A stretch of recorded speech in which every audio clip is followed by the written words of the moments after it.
اگر کوئی انسان شرک کرتا ہے اللہ اس بندے کو معاف نہیں فرماتے، نہیں فرماتے۔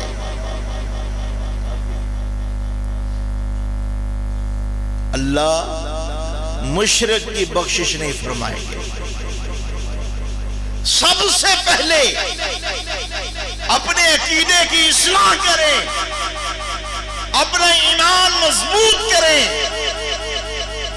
خدا کی قسم اٹھا کے کہتا ہوں، مسلمان کے پاس ساری چیزوں سے بڑھ کر، مال سے بڑھ کر، جان سے بڑھ کر اگر کوئی چیز قیمتی ہے تو وہ ایمان ہے۔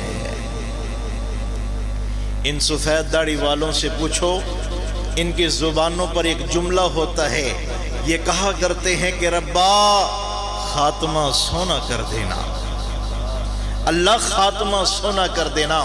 بڑے خوش قسمت وہ لوگ ہوتے ہیں جن کی زبان پہ یہ کلمہ ہوتا ہے، اللہ میں جب دنیا سے چلا جاؤں میری زبان پر کلمہ جاری کر دینا، میں زبان پر لا الہ الا اللہ محمد الرسول اللہ پڑھ کر یہ دنیا سے چلا جاؤں۔ مہربان نبی نے فرمایا جس کا آخری کلمہ یہ ہو لا الہ الا اللہ، اس کے بعد اس نے اور کوئی جملہ نہیں بولا، فرمایا ایسے انسان کو اللہ جنت میں داخل فرما دے۔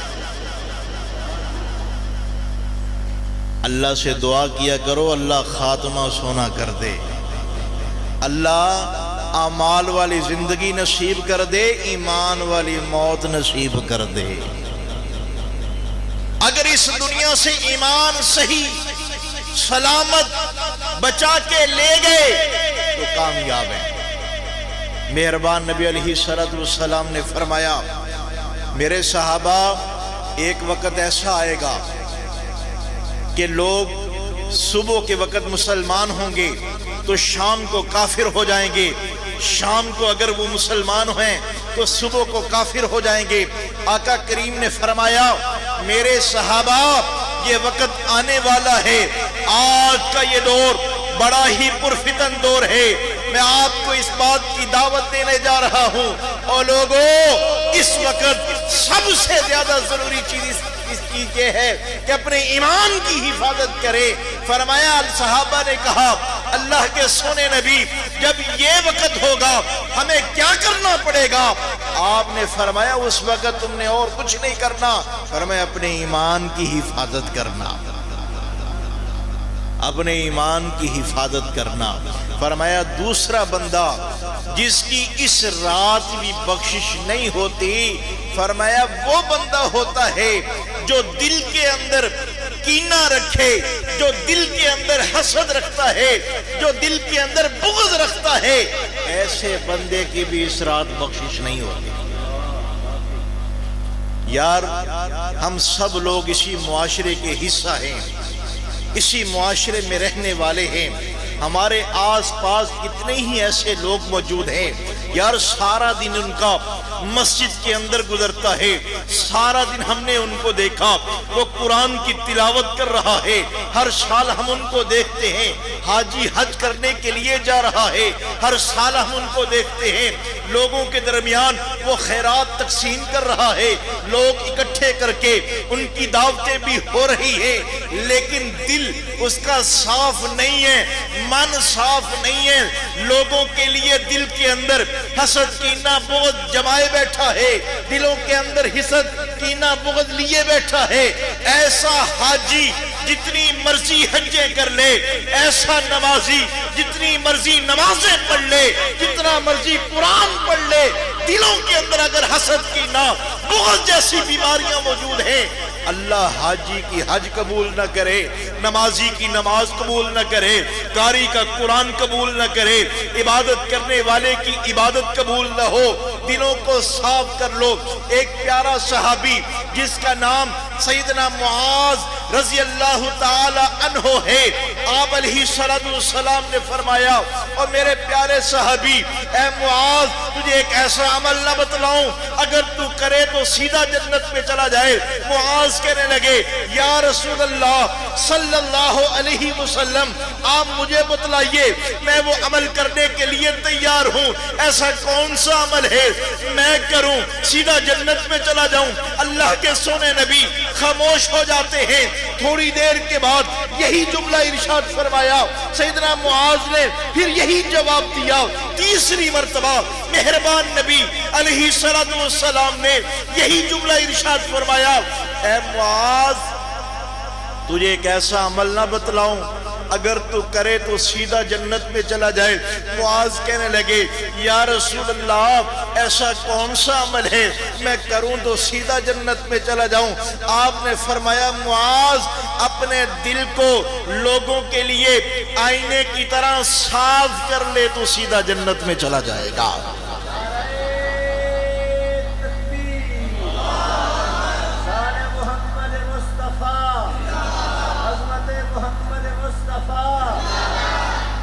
فرمایا معاذ اپنے دل کو لوگوں کے لیے آئینے کی طرح صاف کر لے تو سیدھا جنت میں چلا جائے گا۔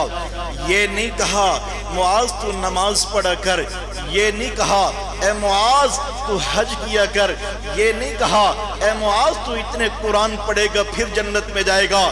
فرمایا من صاف کر لو۔ جس بندے نے اپنا من صاف کر لیا اللہ سارے کے سارے اعمال کرنے کی توفیق بھی دیتا ہے، پھر ان اعمال کو اللہ قبول بھی فرما لیتا ہے۔ نماز پڑھیں قبول ہی نہ ہو، یار قرآن پڑھیں قبول ہی نہ ہو، ساری زندگی حدیث پڑھائی قبول ہی نہ ہوئی، ساری زندگی حدیث پڑھی اللہ نے قبول ہی نہ کیا، ساری زندگی قاری قرآن پڑھاتا رہا اللہ نے قبول ہی نہ کیا، ہر سال حاجی حج پہ جاتا رہا اللہ نے قبول ہی نہ کیا۔ جب بھی کوئی عمل کرو، نماز پڑھ کے فارغ ہوتے ہو، کوئی عمل کر کے فارغ ہوتے ہو، عبادت کر کے فارغ ہوتے ہو، فوراً اللہ سے دعا کیا کرو اللہ میری اس عبادت کو قبول کر لے۔ یہ ہمارے تبلیغی بھائی ہیں نا، جب یہ گشت کرنے کے لیے نکلتے ہیں اور جب یہ واپس آتے ہیں تو ان کے تلقین ہوتی ہے کہ جاتے ہوئے بھی استغفار کرنا ہے اور آتے ہوئے بھی استغفار کرنا ہے۔ وجہ کیا ہے؟ ہم بڑے ہی عظیم کام کے لیے جا رہے ہیں، جس کام کو نبیوں نے کیا ہے، آدم سے لے کے عیسیٰ تک، عیسیٰ سے لے کے محمد الرسول اللہ صلی اللہ علیہ وسلم تک جتنے بھی نبی آئے ہیں سارے نبیوں نے یہی کام کیا ہے۔ ہم یہ کام کرنے کے لیے جو جا رہے ہیں یہ بڑا عظیم کام ہے۔ اللہ سے معافی مانگتے ہوئے جاؤ، کوئی غلطی نہ ہو جائے، کوئی غلطی نہ ہو جائے، کوئی کمی نہ رہ جائے۔ اور فرمایا واپس جب آؤ تو پھر بھی استغفار کرو۔ بڑا کام کر کے آ رہے ہیں، نبی کے طریقے پر عمل کر کے آ رہے ہیں، بڑا عظیم کام تھا، اللہ تو ہمیں معاف کر دینا اگر اس کام کے اندر کوئی سستی ہو گئی ہو، کوئی کمی کوتاہی رہ گئی ہو، اللہ تو مجھے معاف کر دینا۔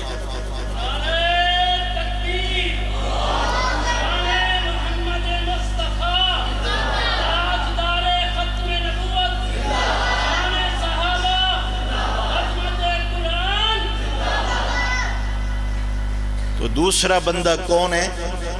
فرمایا جو دلوں کے اندر حسد رکھے، جو دلوں کے اندر بغض رکھے، یار جو دلوں کے اندر کینہ رکھے۔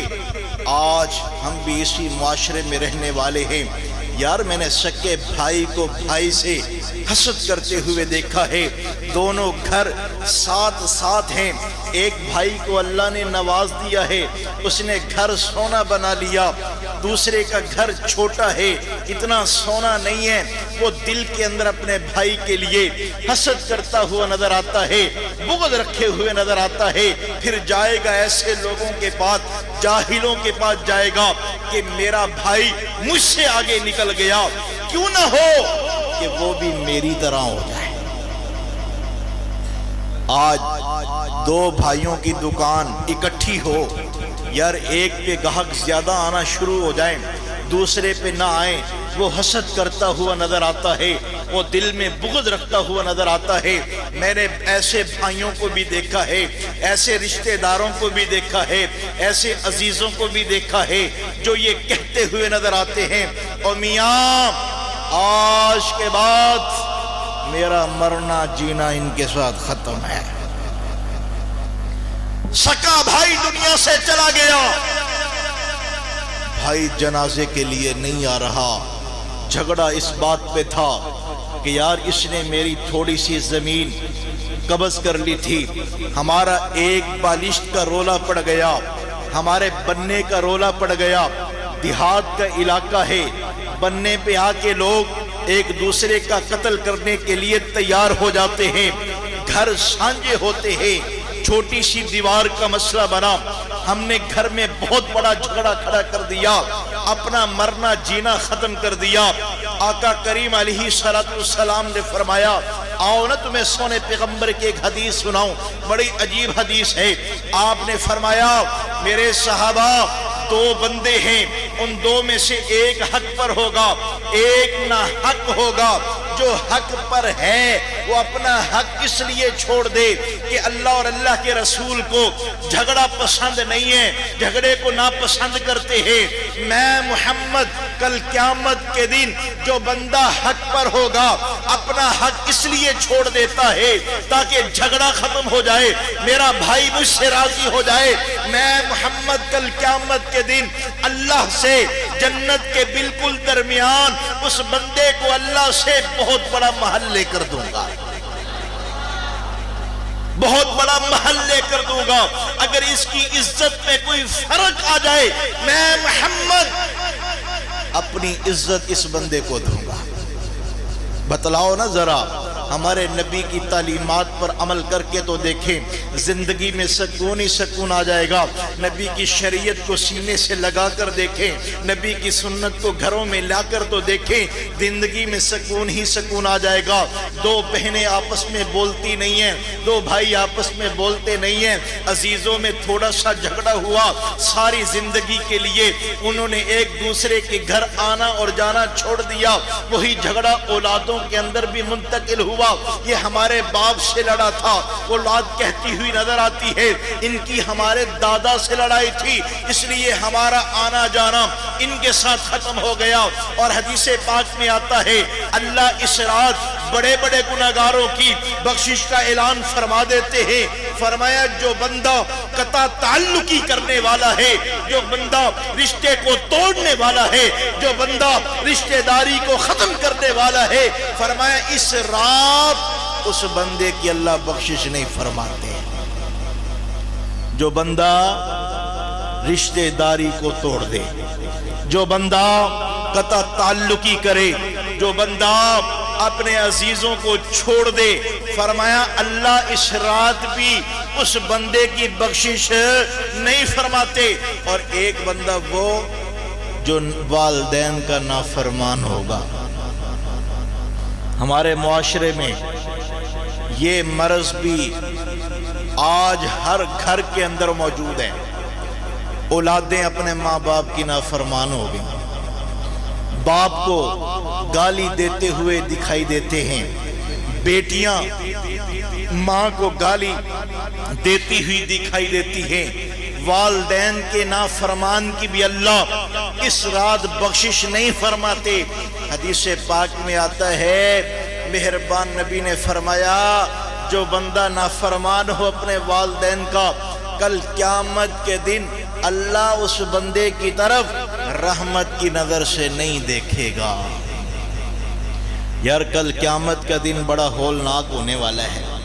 یوم یفر المرء من اخیہ و امہ و ابیہ، یار اس دن تو یوم تبلی السرائر، سارے کے سارے راز کھول دیے جائیں گے، یہ زمین بھی اپنے راز کھول کے رکھ دے گی، ہر چیز تہس نہس ہو جائے گی، آسمان نے بھی پھٹ جانا ہے، زمین نے بھی پھٹ جانا ہے، ان درختوں نے بھی اپنی جگہ سے اکھڑ جانا ہے، ان پہاڑوں نے روئی کے گالوں کی طرح اڑنا شروع کر دینا ہے، بڑا ہولناکی کا منظر ہوگا، ہر بندہ یہی چاہے گا میرا رب میرے ساتھ معاملہ سونا کر دے، میرا رب میری طرف رحمت والی نگاہ سے دیکھے تو صحیح۔ لیکن آقا نے فرمایا جو بندہ والدین کا نافرمان ہوگا کل قیامت کے دن اللہ ایسے بندے کی طرف رحمت والی نگاہ نہیں فرمائیں گے۔ فرمایا کہ یہ جو والدین کی نافرمانی ہے نا، باقی جو دوسرے گناہ ہیں ان کی مہلت قیامت تک مل جاتی ہے۔ فرمایا والدین کی نافرمانی والا گناہ ایسا ہے اللہ اس کو قیامت پہ نہیں چھوڑتے، فرمایا دنیا ہی کے اندر ایسے بندے کو سزا دے دی جاتی ہے، دنیا ہی کے اندر ایسا بندہ اللہ کے عذاب کا مستحق بن جاتا ہے جو والدین کا نافرمان ہوتا ہے۔ اس رات بڑے بڑے گناہگاروں کی بخشش کا اعلان ہو گیا، فرمایا والدین کے نافرمان کی بخشش اس رات بھی نہیں ہوتی، اور بھی بڑی باتیں تھی کرنے والی۔ اللہ سے دعا کیا کرو جو کچھ سن لیا کریں اس پہ اللہ عمل کی توفیق عطا کر دے۔ تو صبح اٹھ کر سارے بھائی فجر کی نماز باجماعت ادا کریں گے یا نہیں کریں گے؟ سارے بھائی صبح اٹھ کر فجر کی نماز ادا کریں۔ آقا کریم علیہ السلام نے فرمایا جو بندہ عشاء کی نماز باجماعت ادا کر لیتا ہے، صبح اٹھ کر فجر کی نماز باجماعت ادا کر لیتا ہے، وہ ایسا ہے جیسے اس نے ساری رات اللہ کی عبادت کی ہے، ساری رات اللہ کی عبادت میں اس کی لکھ دی جاتی ہے۔ اس لیے آپ جلسے سے فارغ ہو کے کوشش کریں، آرام کریں، اور صبح اٹھ کر لازماً